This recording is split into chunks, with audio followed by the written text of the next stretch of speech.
Suratul Fil. بسم الله الرحمن الرحيم.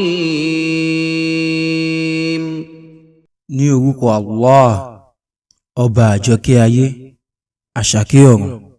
ألم تر كيف فعل ربك بأصحاب الفيل؟ Ǹjẹ́ o rí bí Olúwa rẹ ṣe ṣe pẹ̀lú ìjọ elérin? ألم يجعل كيدهم في تضليل؟ Ṣé kò sọ ète wọn di ànù? وأرسل عليهم طيرا أبابيل. Ó sì rán àwọn ẹyẹ níkọ̀ sí wọn.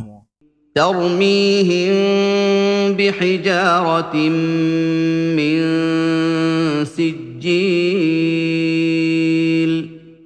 Wọ́n ń jù wọ́n ní àwọn òkúta Sijil.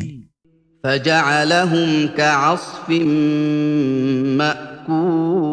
مأكول. Ó sì sọ wọ́n di bí àwọn nǹkan oko tí àwọn ẹran jẹ kù.